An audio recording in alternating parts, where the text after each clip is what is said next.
Assalamualaikum warahmatullahi wabarakatuh. Salam sejahtera bagi kita semua. Waalaikumsalam warahmatullahi wabarakatuh. Sobat ASN, dimanapun Anda berada, mudah-mudahan sehat selalu. Kembali bersama kami dalam channel Belajar Bersama ASN pada saluran Kloba, kabar layanan online bagian kepegawaian hukum kantor Kementerian Agama Kabupaten Kepahyang. Sobat ASN, telah hadir bersama kita Bapak Gus Dianto. Nah, pada kesempatan ini kita akan membahas tentang unsur-unsur penting, instrumen-instrumen penting dari sebuah penyusunan sasaran kinerja pegawai. Mungkin untuk lebih ini kita kasih waktu seluasnya kepada Pak Gus Dianto. Mungkin kita rileks saja gitu, Pak Gus. Apa kabar Pak Gus, sehat? Alhamdulillah sehat. Alhamdulillah sehat. Silakan Pak Gus dilanjutkan. Baiklah sahabat ASN, dalam beberapa video sebelumnya kita sudah melihat mengenai perencanaan kinerja dalam rangka penyusunan SKP, yaitu tahapan-tahapannya. Ada 8 tahapan yang perlu dipahami bahwa tahap 1 sampai tahap 3 adalah hasil kerja yang akan dicapai atau ingin dicapai dalam level organisasi begitu Pak Wahyud. Iya. Oh, jadi ada bagian dari 8 tahap itu, Iya. ada bagian yang menjadi kewenangan organisasi, Pak Gus ya. Organisasi. Jadi tapi yang paling utama itu apa dari kewenangan organisasi tadi, Pak Gus? Dia tiga-tiganya Pak. Berarti dia yang ke satu melihat gambaran keseluruhan organisasi pada Renstra dan Perkin gitu kan. Kemudian yang kedua menyusun SKP ya, pejabat pimpinan tinggi atau pimpinan unit kerja mandiri. Kalau di kita ya, karena kita di Kementerian Kabupaten Agama, Kementerian Ya, Agama Kabupaten, jadi maka kepala kementerian SKP Kepala Kementerian Agama sebagai ya, pimpinan unit kerja mandiri. kerja. Ya. Kemudian yang ketiga menyusun manual indikator daripada SKP pimpinan unit kerja mandiri tadi. Oh, Seperti jadi itu. yang Ya. menjadi tanggung jawab organisasi tadi ada 3 poin Ada tadi, 3 Pak Gus poin ya. tadi. Jadi apakah ini memang harus dipahami oleh seluruh sobat ASN ya, Pak, supaya SKP dalam proses penyusunan SKP itu sendiri? Betul sekali. Semua sahabat ASN harus memahami ini. Iya. Tetapi ini hanya dilakukan pada level pimpinan. Level pimpinan. Iya. Ya. Ya. Kita kasih contoh saja seperti ini. Misalkan di kantor Kementerian Agama Kabupaten ya. Ya. Para kepala seksi, para penyelenggara kemudian melakukan sebuah pertemuan dengan kepala kantor Kementerian Agama Kabupaten. Di situ sama-sama melihat kembali bagaimana Renstra, bagaimana Perkin, ya. Lalu melihat SKP kepala kantor Kementerian Agama yang sudah disusun seperti itu ya.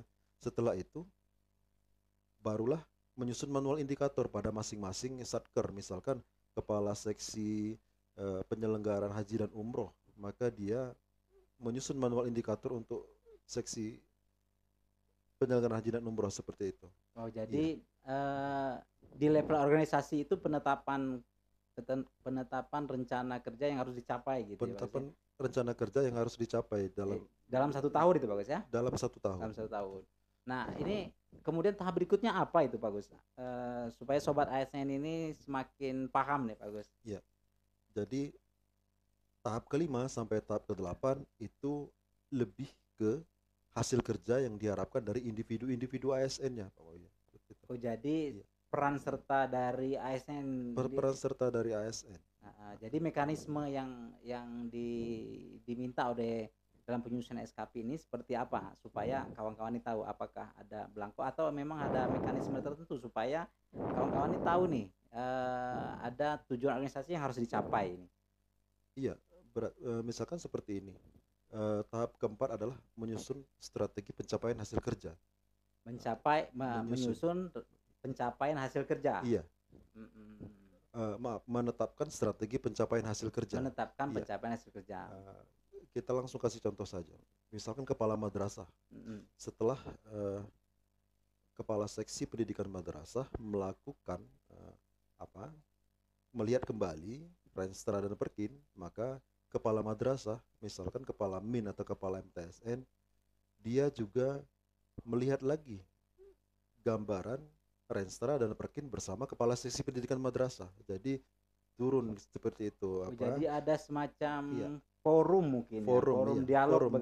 Dialog. Jadi Nah, jadi tujuannya itu untuk menyelaraskan ya, Ti, Untuk Bagus ya? menyelaraskan antara hasil kerja yang diharapkan dari individu-individu ASN dengan tujuan organisasi Hmm. tadi.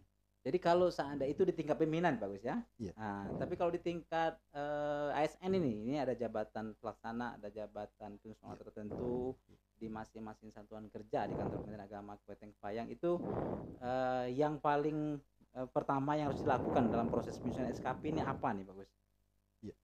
Jadi tadi kita kasih contoh kepala madrasah, Pak Iya, Mau ya, atau iya, bisa juga kepala KUA. Dia betul. sudah melakukan sebuah dialog dengan kepala seksi bimbingan masyarakat Islam. Ah, Maka kepala madrasah pulang ke Satker atau ke madrasahnya masing-masing, kepala KUA juga pulang ke KUA-nya masing-masing, kemudian mengumpulkan seluruh ASN untuk sama-sama mencari jalan, mencari cara untuk menetapkan ya, menetapkan strategi pencapaian hasil kerja yang ingin dicapai. Jadi sama-sama, oh, dibicarakan iya, bersama dibicarakan Bagus ya. bersama.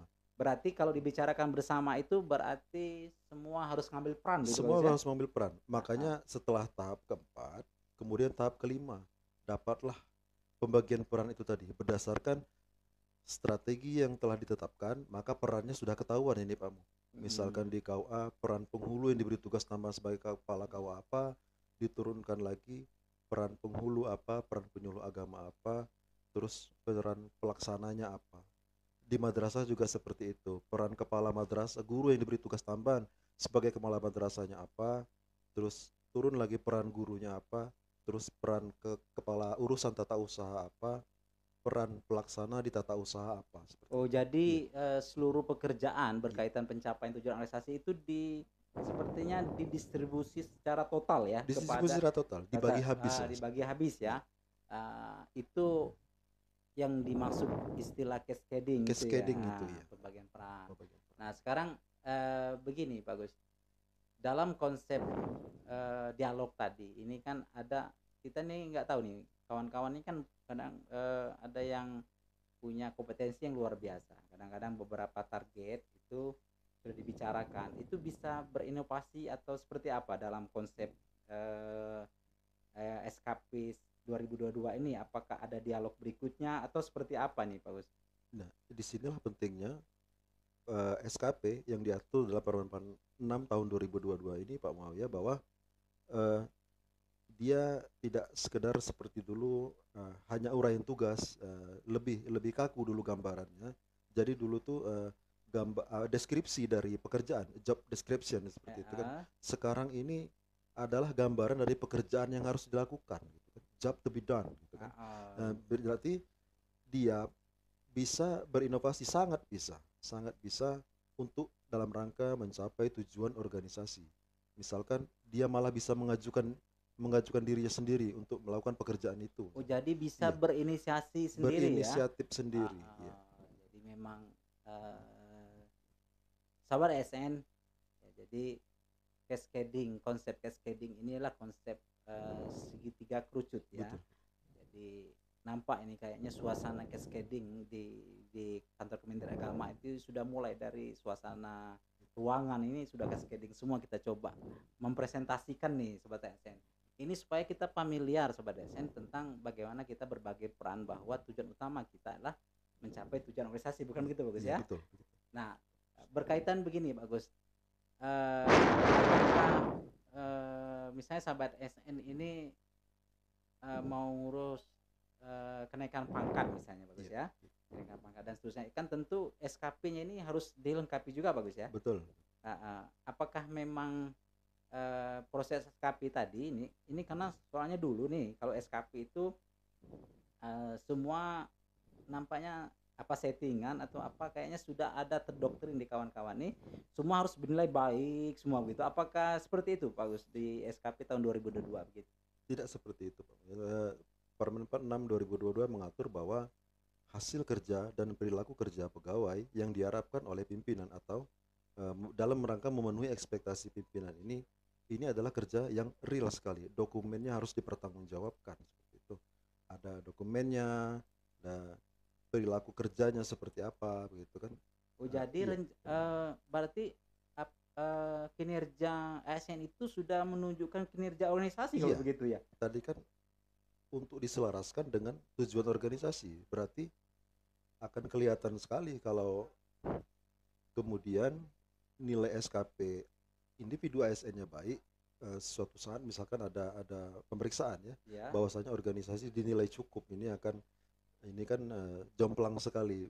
Sedangkan tujuan dari penilaian kinerja atau pengelolaan kinerja ini yang terbaru ini adalah untuk menyelaraskan antara individu dan organisasi, berarti saling bekerja sama untuk mencapai tujuan yang baik gitu. Oh gitu. Jadi bisa jadi kalau seandainya begini bagus. Kalau seandainya eh, satuan kerja itu punya punya kinerja yang baik, berarti ada kemungkinan enggak di satuan kerja itu ada sobat ASN yang punya kinerja buruk?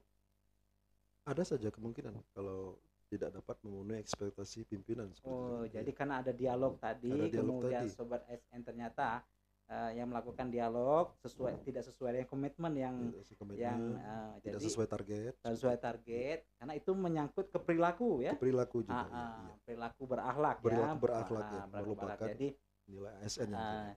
jadi ada hasil, ada penilaian perilaku. Jadi Iya, dua ini menjadi sebuah item berbarengan ya atau berbarengan, masing-masing ya? satu kesatuan. Satu Iya, kesatuan. Jadi beda sekali dengan SKP iya, yang tahun 2000 sebelumnya ya. beda sekali. Jadi kalau 2000 sebelum itu penuh dengan angka. Kalau Iya, ini betul. sepertinya cuma deskripsi ya. Narasi sebenarnya, lebih ke narasi dia. Narasi cuman Harus bukan dibuktikan. bukan sekedar narasi, itu harus diketahui oleh pimpinan. Bukan begitu Bagus ya? Iya, seperti itu. Mungkin sobat ASN kita dengar dulu statement Pak Gus Dianto berkaitan penyusunan sasaran kinerja pegawai, karena ini penting supaya sahabat yang saya ketahui. Kira-kira mungkin itu Pak Gus, kira-kira apa hal yang sobat ASN pahami bahwa dalam konsep penyusunan SKP ini itu tidak bisa dilewatkan, itu apa? Mungkin ada statementnya, mungkin silakan Pak Gus. Ya, bahwa ada beberapa inti ya, dari SKP berdasarkan Permenpan 6 tahun 2022 ini ya, dalam hal penyusunannya, yaitu pentingnya sebuah dialog kinerja yang intens untuk mengetahui ekspektasi pimpinan terhadap struktur di bawahnya, dan ekspektasi ini terdiri atas hasil kerja dan perilaku kerja. Jadi hasil kerjanya itu yaitu hasil kerja utama dan hasil kerja tambahan gitu. Perilaku kerjanya yaitu perilaku kerja berakhlak yang merupakan nilai dasar ASN, yaitu berorientasi pelayanan ya, akuntabel ya, kolaboratif, harmonis ya, loyal, adaptif, dan kolaboratif ya. Jadi sobat ASN, itu yang terpenting ada ketentuan akseptasi pimpinan berkaitan dengan SKP tahun 2022 dan penilaian perilaku core value ASN berakhlak. Jadi saya kira hal ini menjadi catatan kita bersama bahwa pentingnya sebuah kinerja bersama, komitmen bersama, bukan begitu Bagus ya, karena apapun yang kita lakukan itu harus selaras dengan tujuan organisasi. Sehingga sobat ASN dengan pemahaman ini, sobat ASN bisa bernilai sasaran kinerja pegawainya. Bisa ada kawan-kawan sobat ASN yang punya nilai sangat baik, bisa juga sangat buruk, tergantung dari hasil kerja dan perilaku. Makanya tadi setelah dialog kinerja dilaksanakan, Pak ya, dalam perencanaan kinerja tadi kan ada tahap ke-6, maka sudah ketahuan itu hasil kerja utama yang diharapkan apa, hasil kerja tambahan yang diharapkan apa, dan itu dicantumkan dalam format SKP nanti. Dalam format SKP, kemudian itu urutan ke-7 ya dalam perencanaan kinerja, sudah masuk ke ini nih, sudah masuk ke dokumen SKP nih. Terus dokumen ke-8-nya sebagai pendamping atau lampiran dari SKP, yaitu skema pertanggungjawaban ya, dukungan ya, dan konsekuensi ya. Itu termasuk dalam bagian dari SKP itu Bagian sendiri ya? dari SKP wajib dilampirkan di awal itu Pak Mawi ya. Jadi misalkan ada dukungan anggaran Mm. disampaikan, dukungan alat tulis kantor misalkan. Kalau skema pertanggungjawaban yang disepakati dalam dialog kinerja bagaimana? Misalkan pekerjaan itu disepakati untuk dilaporkan per 2 minggu sekali misalkan, atau per 1 bulan sekali Oh, misalkan. ada Disepakati. periode yang ditetapkan Iya, guys ya. ada Itu periode untuk yang ditetapkan. evaluasi atau monep atau pemantauan itu? Itu dapat berupa evaluasi, iya, dapat berupa evaluasi dan juga diberikan umpan balik. Iya, Jadi pada saat sahabat SN mungkin ternyata menemui kendala dan seterusnya dalam iya, proses dialog awal, dialog itu awal berarti bisa dikomunikasikan ulang, dikomunikasikan, da- diselaraskan ulang ya. diselaraskan ulang dalam dialog lanjutan berarti kan. Iya, Jadi sobat SN semua bersatu padu, beriring tangan untuk berjalan bersama mencapai tujuan organisasi. betul. Dan jangan lupa satu lagi adalah konsekuensi disepakati, bisa juga disepakati misalkan terkait penghargaan dan hukuman. Oh, Seperti jadi itu. Iya. ada komunikasi tadi, ada komitmen, ada penghargaan Ada juga, penghargaan juga, dan ada juga punishment-nya ada juga. punishment atau hukuman. Iya. Nah, ini untuk memacu kawan-kawan sobat SN supaya yang betul-betul punya peran tetap semangat, tetap berinovasi ya, sehingga sobat SN karena ini sudah mulai digitalisasi ya, sudah mulai memasuki masa-masa digitalisasi, sehingga memang di dalam ketentuan Permenpan nomor 6 tahun 2022 itu ada ketentuan bahwa ini akan menjadi sebuah catatan bahwa SKP itu akan melalui aplikasi, betul ya? Betul, betul. Nah, Aplikasi. jadi Kita tunggu saja aplikasinya, belum dirilis kayaknya. Ya, saya kira begitu. Demikian sobat SN, penjelasan singkat dari Pak Gus. Mudah-mudahan ini bermanfaat dan ini merupakan sebuah tahapan-tahapan dalam proses penyusunan SKP, dan mudah-mudahan sobat SN bisa memahami ini karena ini adalah proses belajar bersama ASN. Demikian, assalamualaikum warahmatullahi wabarakatuh. Salam sejahtera bagi kita semua.